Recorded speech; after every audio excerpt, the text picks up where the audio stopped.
الحمد لله الحمد لله وحده والصلاة والسلام على من لا نبي بعده أما بعد فعن أبي هريرة رضي الله تعالى عنه قال قال رسول الله صلى الله عليه وسلم أمرني ربي بتسع خشية الله في السر والعلانية وكلمة العدل في الغضب والرضا والقصد في الفقر والغنى وأن أصل من قطعني وأعطي من حرمني وأعفو عمن ظلمني وأن يكون صمتي فكرا ونطقي ذكرا ونظري عبرة وآمر بالعرف وقيل بالمعروف أو كما قال صلى الله عليه وسلم. قابل قدر معزز طالبات، پردہ نشین خواتین اور محترم معلمات، السلام علیکم ورحمۃ اللہ وبرکاتہ.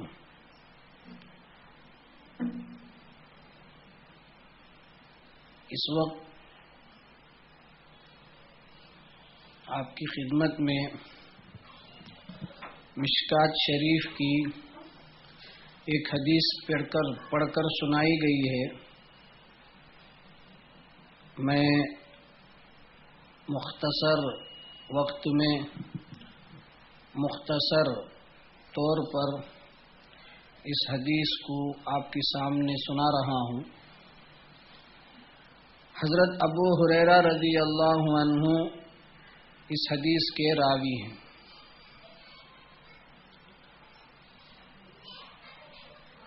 کہتے ہیں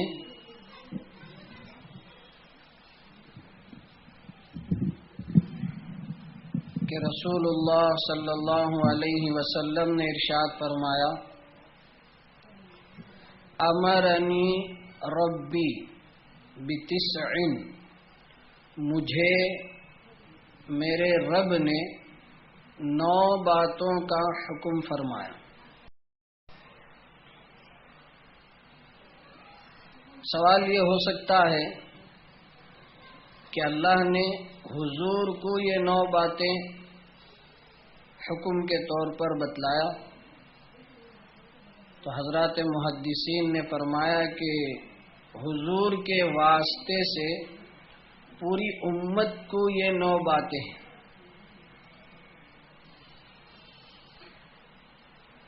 اس وقت آپ اپنے ذہن میں بھی اس کو بٹھائیں، نوٹ بھی کر لیں اور اس نیت سے سنیں کہ انشاءاللہ جن 9 باتوں کا حکم اللہ نے پیغمبر کو دیا اور پیغمبر کے واسطے سے پوری امت مسلمہ کے لیے یہ حکم ملا ہے، میں اور آپ خود بھی ان باتوں پر عمل کریں گے اور دوسروں کو بھی ان باتوں کو پہنچائیں گے. اللہ ہم سب کو عمل کی توفیق عطا فرمائے. سب سے پہلی بات 9 باتوں میں خشیت اللہ فی السر والعلانیت، اللہ تعالی کا ڈر.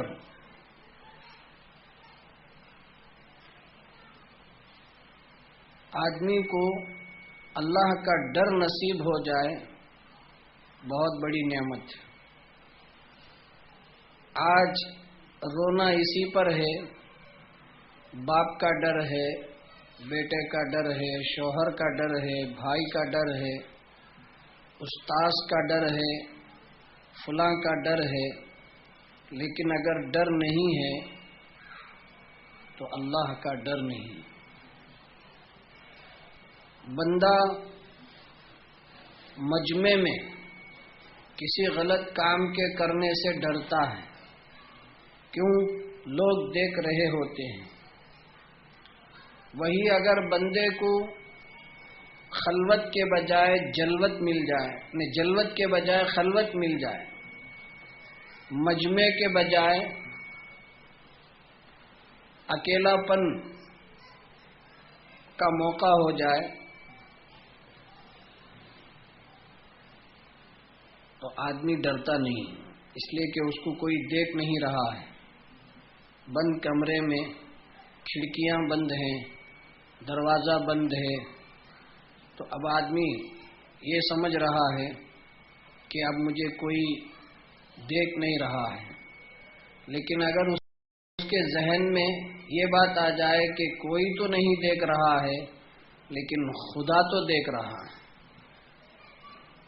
تو اللہ تعالیٰ نے پیغمبر کو یہ بتلایا کہ آپ گویا کہ امت کو بتا دیجئے، چار لوگوں کے سامنے جیسے آدمی گناہ کا کام کرتے ہوئے اللہ سے ڈرتا ہے، اسی طرح تنہائی میں جب ہو تو تب بھی اللہ تعالیٰ سے ویسے ہی ڈرے جیسے مجمع میں گناہ کرنے سے ڈرتا ہے۔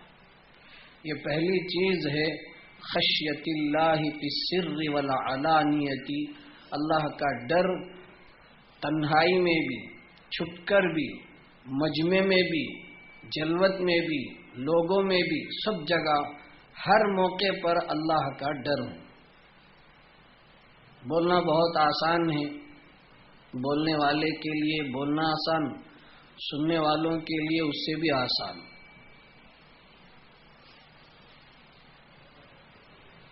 تفصیل میں اگر جاؤں گا تو وقت پورا نہیں ہو پائے گا کہ ہماری روایت رہ جائے گی، اس لیے میں مختصر کر رہا ہوں۔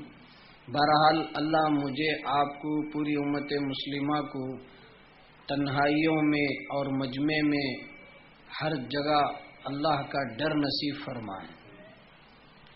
دوسری چیز ہے وَكَلِمَةُ الْعَدْلِ فِي الْغَضَبِ وَالرِّضَا، دوسری چیز ہے وَكَلِمَةُ الْعَدْلِ فِي الْغَضَبِ وَالرِّضَا، انصاف کی بات کرنا۔ آدمی جب خوش رہتا ہے تو اس وقت اس کا موڈ کچھ اور ہی رہتا ہے، اور جب آدمی غصے کی حالت میں رہتا ہے تو اس وقت اس کا ٹھکانہ ہی کوئی اور ہوتا ہے۔ خوشی کی حالت الگ ہوتی ہے، غم کی حالت الگ ہوتی ہے۔ غصے میں آدمی کیا کہہ رہا ہوتا ہے سمجھ میں نہیں آتا، خوشی میں زبان سے جو چاہے کہہ دیا۔ فرمایا کہ چاہے غصے کی حالت ہو چاہے خوشی کی حالت ہو، آدمی کو انصاف کا دامن نہیں چھوڑنا چاہیے، ہمیشہ انصاف کی بات کرنی چاہیے۔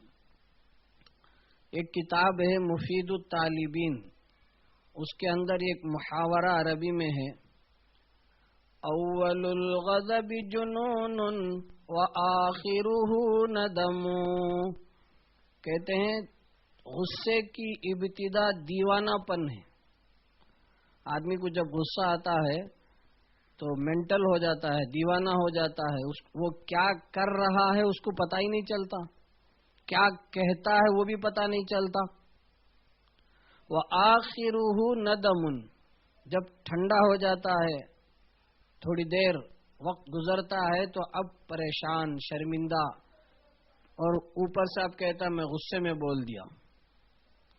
اس لیے کہتے ہیں کہ غصے میں آدمی اپنے کو کنٹرول میں رکھے، یہ نہیں کہ زبان سے جو آیا وہ بول دیا، حق نا حق، انصاف والی بات نا انصافی والی بات جو چاہے بول دیا، نہیں۔ غصے کی حالت میں بھی آدمی انصاف کی بات کرے، اور خوشی کی حالت میں تو بالکل آدمی کو محتاط ہونا چاہیے۔ کہتے ہیں خوشی میں وعدہ نہ کریں، غصے کی حالت میں فیصلہ نہ کریں۔ خوشی میں وعدہ کر کے آدمی ذرا پریشان ہوتا ہے تو وعدہ بھول جاتا ہے، اور غصے میں جو فیصلہ ہوتا ہے تو ٹھنڈا ہونے کے بعد سوچتا ہے کہ میں نے ایسا کیسا فیصلہ کر لیا۔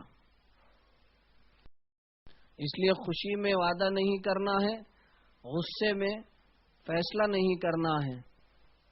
تو یہ دوسری چیز اللہ کے نبی علیہ الصلاۃ والسلام کو اللہ نے یہ حکم فرمایا کہ انصاف، ہمیشہ انصاف، ہر ایک کے ساتھ انصاف۔ کسی کے ساتھ قانون کے حساب سے معاملہ ہو رہا ہے، کسی کے ساتھ رعایت ہو رہی ہے، چھوٹ مل رہا ہے، ایسا نہیں۔ مثال کے طور پر مدرسہ ہے تو مدرسے میں جو قانون ہے سب کے لیے ہے، چاہے وہ کوئی بھی ہو۔ مدرسے کے اندر ہر ایک کو ہاتھوں میں دستانے پہننے ہیں، پیروں میں ساکس پہننے ہیں، نقاب پہن کر آنا ہے، سب کے لیے۔ بعض بڑی عمر کی عورتیں کہتی ہیں کہ ہم کو جی پریشانی ہوتی ہے، تو میں یہ کہوں گا کہ یہ جو نقاب، دستانے، موزہ، یہ مدرسے کا قانون نہیں، اسلام کا قانون ہے۔ مدرسہ آپ کو ترغیب دیتا ہے، مدرسہ تذکیر کرتا ہے، یاد دلاتا ہے کہ یہ اسلام اور خدا کا قانون ہے، اس پر ہمیں عمل کرنا چاہیے، پابند ہونا چاہیے۔ تو میں نے ایک مثال دی کہ مدرسہ اس کا اگر کوئی قانون بناتا ہے وہ تو سب کے لیے۔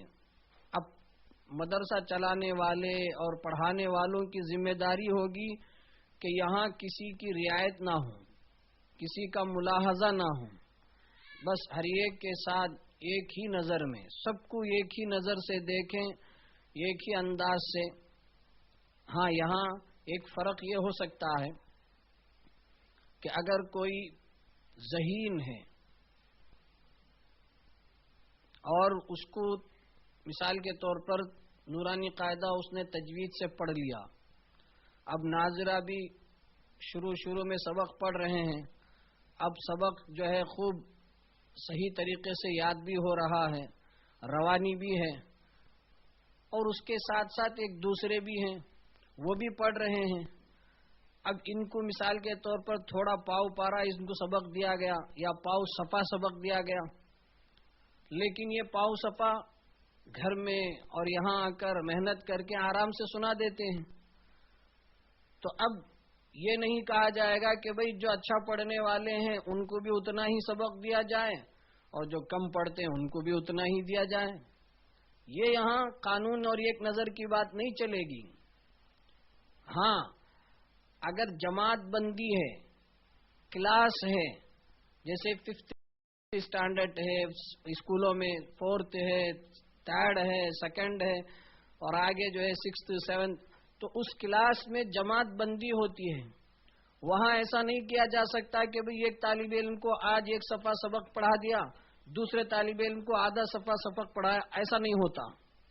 اسکول کا نظام الگ ہوتا ہے، اور اسکول میں بھی اگر قرآن کی گھنٹی ہے تو وہاں بھی یہ نہیں کیا جاتا کہ بھئی تجھے بھی اتنا ہی سبق، تجھے بھی اتنا ہی سبق، اسی میں انصاف ہے، اسی میں ایک نظر سے دیکھنا ہے، ایسا نہیں ہے۔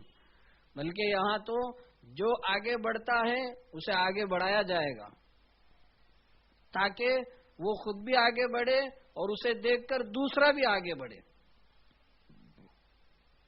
بہرحال آدمی کو چاہیے کہ انصاف کی بات کریں، یہ صرف مدرسے کی حد تک نہیں، گھروں کے اندر مثال کے طور پر بچی جوان ہوتی ہے، شادی ہوتی ہے، جی اس کے بعد جو ہے ماں بنتی ہے، پھر اس کے بعد اسے ایک اللہ ساس ہونے کا درجہ دیتا ہے۔ ماں جب بنتی ہے، اس کی بیٹی دوسرے کے یہاں بہو بن کر جاتی ہے، تو اس وقت یہ ماں اپنی بیٹی کی بڑی فکر کرتی ہے اور یہ چاہتی ہے کہ اس کی ساس اس کو صحیح دیکھ لے، جی اس سے جو ہے اتنا ہی کام لے جتنا وہ کر سکتی ہے، فلاں فلاں فلاں. اور یہ خود جب ساس بنتی ہے تو اب انصاف کی بات یہ ہے کہ جیسے یہ اپنی بچی کی ساس کے متعلق یہ خیال کرتی ہے کہ وہ اچھا دیکھ لے، اچھا کر لے، فلاں فلاں، تو اب انصاف کا تقاضا یہ ہے کہ یہ جب ساس بنی ہے تو اپنی بہو کے ساتھ بھی ایسا ہی معاملہ کرے. لیکن عام طور پر خواتین اس میں دھوکہ کھاتی ہیں، لغزش ہو جاتی ہے کہ بیٹی کا مسئلہ آتا ہے تو خوب چرچا کرتی ہے کہ اس کی ساس ایسی رقاصنی ہے، ظالم ہے، یہ عرابہ کرتی ہیں، فلاں ہیں فلاں ہیں. اور جب یہ ساس بنی ہے اور اس کی بہو آئی ہے تو اب یہ ساس اچھی ہے، بہو خراب. وہاں ساس خراب، بہو اچھی، چونکہ اس کی بیٹی ہے. اور یہاں ساس اچھی ہے، بہو خراب ہے، چونکہ اس بہو اپنی بیٹی نہیں ہے. ایسا نہیں ہونا چاہیے. وہاں بیٹی کی اگر طبیعت خراب ہو جائے تو فوراً سمدین سے فون کر کے اطلاع کر کے کہ اس کو 2-4 دن کے لیے گھر بھیجیں، ہم جو ہے اس کا علاج کریں گے، اس کو صحیح کر کے بھیجیں گے. اور یہاں بہو بیمار ہو جائے، اچھش نما ہے، جی یہ سب نیچرل ہمارے علاقے میں یہ سب حالات ہیں. اس حدیث کی روشنی میں یہ بھی بات ہے کہ اپنی بچی کے ساتھ جیسے ہم چاہتے ہیں اپنی بہو کے ساتھ بھی ایسا ہی ہم کریں. یہ ہے کلمۃ العدل فی الغضب والرضا. خوشی کی حالت میں، غم کی حالت میں آدمی انصاف کی بات کو نہ چھوڑیں. تیسری چیز والقصد فی الفقر والغنا. میانہ روی، اعتدال اسلام کا امتیازی شان ہے. اسلام کی علامت اعتدال ہے. اسلام میں افراط و تفریط نہیں ہے. یعنی اسلام کبھی ایسی چیز کا حکم نہیں دیتا جس میں ایک دم زیادتی ہو، غلو ہو، اور کبھی ایسی چیز کا حکم نہیں دیتا جس میں بالکل کمی ہو، بلکہ اسلام اعتدال کا نام. اعتدال، میانہ روی، درمیان.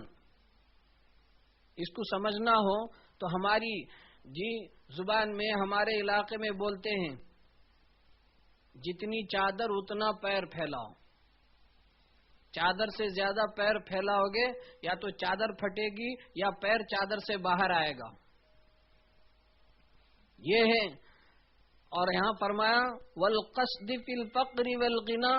آدمی ہر حالت میں اعتدال پسند ہو، میانہ روی. مثال کے طور پر خرچ کے معاملے میں پیسہ ہے، اللہ نے دیا ہے، خوب خرچ کر رہا ہے، اندھی تقلید کر کے خرچ کر رہا ہے. 2-4 دن کے بعد پھٹیچر بن کر اب دوسروں کے سامنے ہاتھ پھیلا رہا ہے. فرمایا نہیں، بلکہ درمیانہ، جتنی ضرورت بھائی اتنا. میں خاص طور پر آپ خواتین سے یہ کہنا ضروری سمجھوں گا، میانہ روی ہمارے علاقے کی خواتین، بلکہ میں اگر یہ کہوں کہ سارے ہی ملک، ساری ہی دنیا کے خواتین کی یہ حالت ہے تو مبالغہ نہیں ہوگا. ان کے یہاں اعتدال نہیں ہوتا ہے. ضد میں آ جائیں گے تو سارا کام کر لیں گے، اور وہی ضد الٹا ہو جائے ایک کام نہیں کریں گے.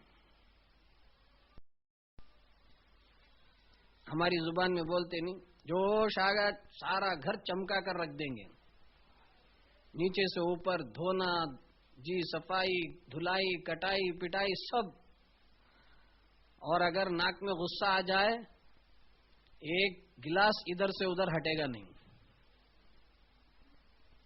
تو اس طریقے سے میں یہ کہہ رہا تھا کہ ساری ہی دنیا کی عورتوں کا یہ حال ہے. خاص طور پر میں اپنے لیے بھی کہہ رہا ہوں، ہمیشہ میں چاہے مستورات کا بیان ہو چاہے مردوں کا بیان ہو، ہمیشہ میں اس بات کو کہتا ہوں کہ بیان کرنے والا کوئی فرشتہ نہیں ہوتا ہے، وہ بھی سب سے پہلے ان باتوں کا محتاج اور مستحق ہوتا ہے.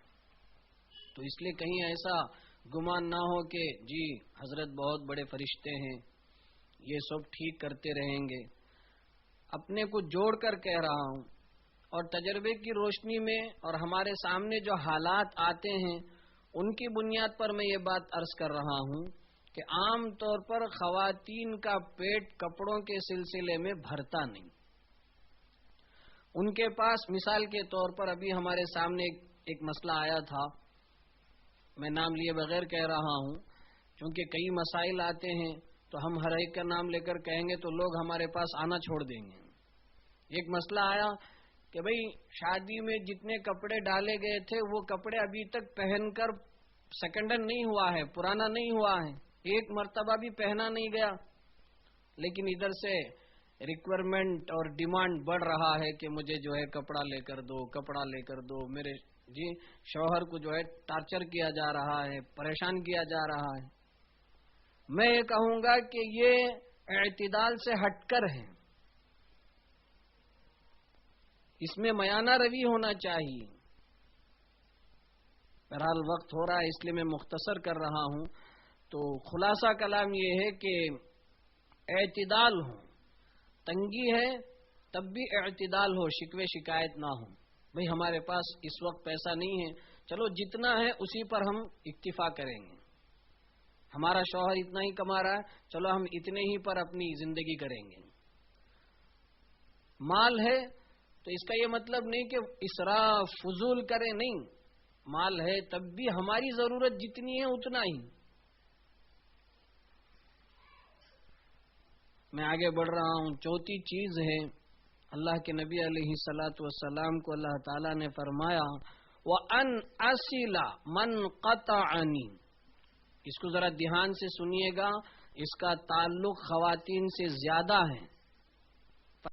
فرمایا آپ کو برا لگے تو معاف کیجئے، جیسے خواتین کو اس کی ضرورت ہے، یہ جو 9 باتیں ہیں جس کو اللہ نے پیغمبر کو حکم دیا ہے، جیسے خواتین، چونکہ مجمع خواتین کا ہے اس لیے ہم آپ کو کہہ رہے ہیں، ورنہ یہ باتیں آپ کی طرح مردوں کے لیے بھی ضروری ہیں. آپ یہ نہ سمجھے کہ صرف آپ کو کہا جا رہا ہے. جب مرد حضرات کے سامنے ہمارے بیانات ہوتے ہیں تو ہم وہاں بھی یہ سب چیزیں پیش کرتے ہیں. فرمایا چوتھی چیز ان اصل من قطعنی، جو لوگ تمہارے سے رشتہ توڑے ان کے ساتھ رشتہ جوڑو. یہ بہت دل گردے کی بات ہوتی ہے، اس کے لیے بہت ہمت کرنی پڑتی ہے، اللہ سے مدد مانگنی پڑتی ہے. ہمارے یہاں ماحول کیسا ہے، انہوں ہمارے گھر کو آتے ہیں، ہمیں بھی ان کے گھر کو جاتے ہیں. انہوں ہم نہ شادی کو بلاتے ہیں، ہمیں بھی ان کی شادی میں جاتے ہیں. اس کو کہتے ہیں عربی میں پیغمبر علیہ السلام نے فرمایا لا تکونوا امعتن، تم ایسے مت بنو کہ اگر تمہارے ساتھ اچھا سلوک کیا جائے تو تم بھی ان کے ساتھ اچھا سلوک کرو، اور تمہارے ساتھ برا سلوک کیا جائے تو تم بھی ان کے ساتھ برا سلوک کرو. وَلَكِنْ وَتِّنُوا أَنفُسَكُمْ، آگے حضور نے فرمایا بلکہ تم اپنے آپ کو ایسا بناؤ کہ جو تمہارے ساتھ اچھا معاملہ کرے اس کے ساتھ بھی اچھا معاملہ کرو، اور جو تمہارے ساتھ برا سلوک کرے، برا معاملہ کرے، اس کے ساتھ بھی اچھا معاملہ کرو. یہ اسلام سکھاتا ہے. یہ حضور نے فرمایا ان اصل من قطعنی، جو رشتہ توڑے اس کے ساتھ رشتہ جوڑو. یہی کمال ہے. ملنے والوں کے ساتھ ملنا، خوشحال رہنے والوں کے ساتھ ملاقات کرنا، یہ کوئی کمال نہیں ہے. کمال تو تب ہے جو ہم سے روٹ رہا ہے، ہم سے ناراض ہیں، ہم سے دور ہو رہا ہے، ہم ان سے قریب ہوں. آج ہمارا پورا سسٹم ایسا ہی ہے. آپ ہمارے ساتھ اچھا معاملہ کریں گے تو ہم بھی کریں گے، نہیں کریں گے نہیں کریں، ہم بھی نہیں کریں گے. اس کی بڑی مثالیں ہیں. خاص طور پر مردوں کی طرح خواتین کا اس میں بڑا دخل. اللہ تعالیٰ سب کو ان باتوں کو سمجھ کر اپنی زندگی میں اپنانے کی توفیق عطا فرمائے. پانچویں چیز نبی اکرم علیہ السلام کو جو حکم ملا وَأُعْطِيَ مَنْ حَرَمَنِي، جو تم کو محروم کرے، تمہیں خرچ کے لیے نہیں دیتا. اس کو شادی شدہ خواتین ذرا توجہ سے سنیں. وَأُعْطِيَ مَنْ حَرَمَنِي، جو تم کو نہ دے ان کو دو، جو تمہیں محروم کریں ان کو تم عطا کرو. بعض لوگ مالی اعتبار سے اچھے ہوتے ہیں، وہ کسی ضرورت مند کی ضرورت پوری کرتے ہیں، لیکن کبھی کچھ انبن ہو گیا، کچھ گڑبڑی ہو گئی تو اب دینا بند کر دیتے. ان کو کہا گیا کہ بھئی اب تم ان کو دو، جو محروم کرے اس کو دو. اس سلسلے میں ایک بات کہہ کر میں آگے بڑھتا ہوں. بعض خواتین جو ہے پڑوسی ہم نہ اگر کاتبی کھانے دیے پینے دیے تو ہمیں بھی دیں گے، اگر ہمارا پڑوسی کچھ بھی ہم کو نہیں دیتا ہے ہم بھی ویسے ہی کچھ بھی نہیں دیں گے. ایک مثال میں نے دیا، اسے آپ ہر باتوں کو فٹ کر سکتی ہیں. پھر آگے فرمایا چھٹی چیز وَأَعْفُوَ عَمَّنْ ظَلَمَنِي، جو تم پر ظلم و زیادتی کرے اس کو معاف کرو.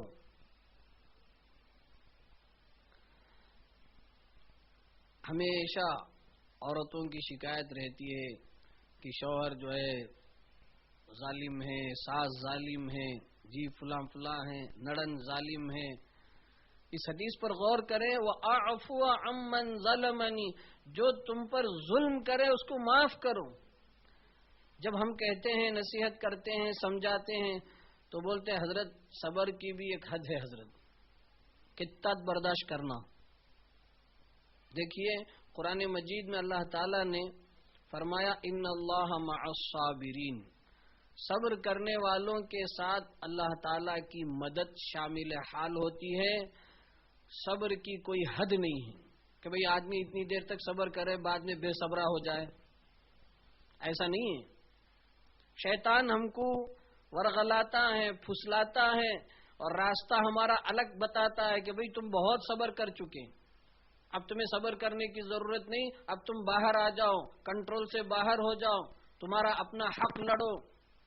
یہ شیطان کی طرف سے ہے.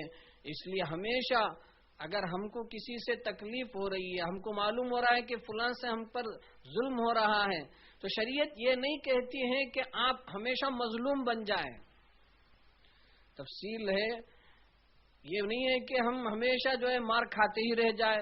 کوئی شوہر ظالم ایسا ہے کہ وہ بیوی کو مار رہا ہے تو اب کوئی عورت کہے کہ چلو بیان ہے ظلم کرنے والے کو معاف کرو، اس لیے ہمیشہ پیٹ دکھاتی رہے، مار کھاتی رہے. ایسا نہیں ہے، شریعت ایسا نہیں کہتی ہے.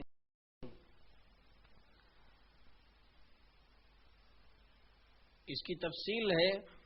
خلاصے کے طور پر اتنا ہے کہ اگر ہم برداشت کر سکتے ہیں تو ایسی صورتوں میں ہم کو چاہیے کہ ہم برداشت کریں، اور اگر برداشت نہیں کر سکتی ہیں تو پھر شریعت نے جو طریقہ بتلایا ہے اس طریقے سے ہم اپنے آپ کو ظلم سے بچا سکتے ہیں، ظلم سے دور ہو سکتے ہیں، مظلوم بننے سے بچ سکتے ہیں. تو چھٹی چیز ہے کہ ظلم کرنے والوں کو معاف کرو. ایک روایت ہے اللہ کے نبی علیہ الصلوۃ والسلام نے فرمایا کہ آقا نوکر کو اس کی غلطی پر معاف کریں. تو ایک صحابی کھڑے ہو کر پوچھنے لگے کتنی مرتبہ، ایک دن میں کتنی مرتبہ معاف کریں؟ تو حضور نے فرمایا اگر 70 مرتبہ بھی غلطی کرے تو چاہیے کہ معاف کر دیں. عورتوں کا دماغ کبھی کبھی زیادہ چلتا ہے تو وہ یہ کہتے ہیں، کبھی ساسو ماں جو ہے ان چیزوں کو لیتی ہیں کہ 70 مرتبہ غلطی کرے تو بھی معاف کرنا ہے. جی بات لمبی ہو جائے گی، اس ٹاپک پر انشاءاللہ کبھی مستقل آپ کی خدمت میں باتیں عرض کی جائیں گی، چونکہ وقت بالکل قریب ہوتا جا رہا ہے تو میں اس کو یہیں پر ڈراپ کر رہا ہوں۔ تو خلاصہ یہ ہے کہ ظلم اگر ہوتا ہے تو ہم جہاں تک معاف کر سکتے ہیں معاف کریں، اور اگر ہماری طاقت سے باہر ہے تو ہم اس موقع پر شریعت کے جو قوانین اور اصول ہیں اس کو سامنے رکھ کر ہم آگے بڑھیں۔ ساتویں چیز، اللہ کے نبی علیہ الصلاۃ والسلام کو اللہ نے حکم جو دیا وَأَن يَكُونَ صَمْتِي فِكْرًا، پیغمبر ہمیشہ خاموش رہتے تھے، مطلب یعنی دن بھر خاموش نہیں رہتے تھے، کبھی کبھی اکثر خاموش رہتے تھے۔ آپ کی یہ خاموشی بیزار ہو کر نہیں بلکہ فکر مندی کے ساتھ کہ امت کا کیا ہوگا، کیسے میں ایک ایک تک دعوت اسلام پہنچاؤں، کیسے اللہ کا ہر بندہ اللہ سے اپنا تعلق پیدا کر لیں۔ یہ ہوتا ہے کہ ہماری خاموشی فکر ہو جائے، یعنی اللہ کی ہدایت اور اللہ کی رہنمائی کو حاصل کرنے کے خاطر ہمیں کیا طریقہ اختیار کرنا ہے اس پر غور و فکر کریں۔